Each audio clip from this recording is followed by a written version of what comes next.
Washington, Reuters. Congressional Republicans scrambled on Wednesday to reformulate their tax cut bill to satisfy lawmakers worried about how much it would expand the federal deficit, as the measure moved toward a decisive U.S. Senate floor vote later this week. Stocks rallied on optimism that the tax cut package could pass, but obstacles remained, including attempts to address the estimated $1.4 trillion that the bill would add to the United States' trademark $20 trillion national debt over 10 years. Senate Majority Leader Mitch McConnell said lawmakers would take a procedural step forward on Wednesday by voting whether to begin formal debate on the bill. That could lead to a vote on Thursday or Friday. Democrats oppose the legislation, but only a simple majority of senators will be needed to start debate on the bill, which aims to cut taxes on corporations, other businesses, and a wide range of individuals and families. Republicans have a 52-48 majority in the 100-member Senate, giving them enough votes to approve the bill if they can hold together. Without Democratic support, Republicans can afford to lose no more than 2 of their own votes. President Donald Trump was traveling to Missouri on Wednesday to give a speech imploring members of his own party to get behind the effort, which would be his first significant legislative achievement since taking office in January.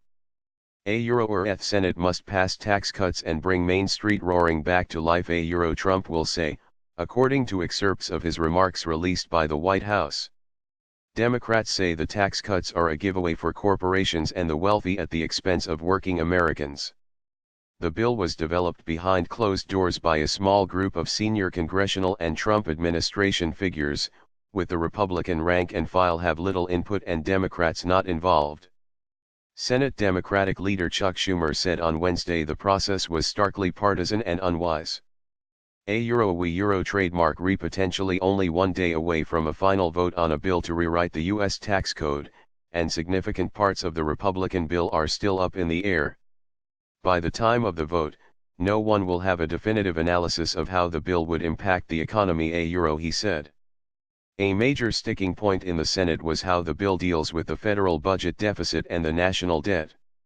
Senator Bob Corker, one of few remaining fiscal hawks in the Republican Party, wants to add a tax snapback provision to the bill that would raise taxes automatically if economic growth targets are not hit in the future to offset a higher deficit.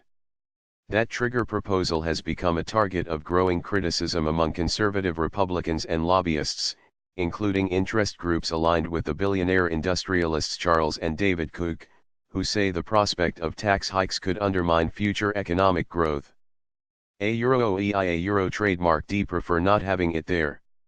We trademark probably going to have one.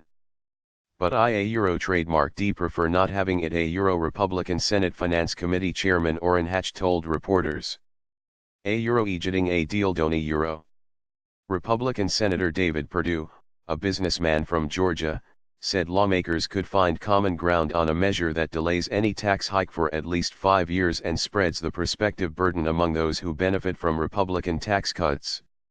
Ethies is about getting a deal done, Perdue told a press conference with Republican senators and representatives of Koch-aligned groups including Americans for Prosperity.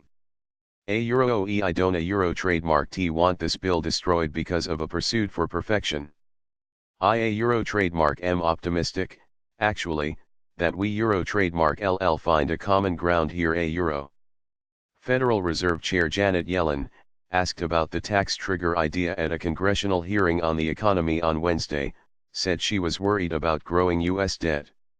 Idea of triggers is motivated by the concern that some have over the picture we have of debt sustainability now and into the future, and I would simply say I am very worried about the sustainability of the U.S. debt trajectory, she said.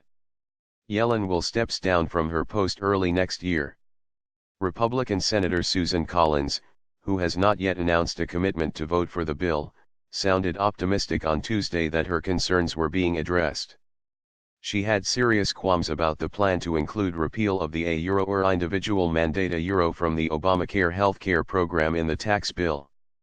But Trump and other Republicans on Tuesday signaled willingness to mitigate the impact of that by allowing a vote on Collins' trademark measure providing money to help insurers cover the most expensive patients, senators leaving a lunch with Trump said.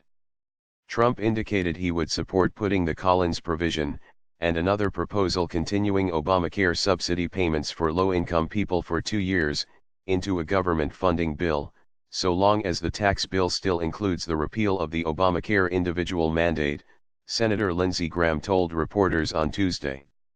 Collins told reporters she would pay for her proposal to retain a $10,000 property tax deduction by keeping the top individual rate at 39.6% and reducing the corporate income tax rate from 35% to 21%, instead of 20% proposed in the bill.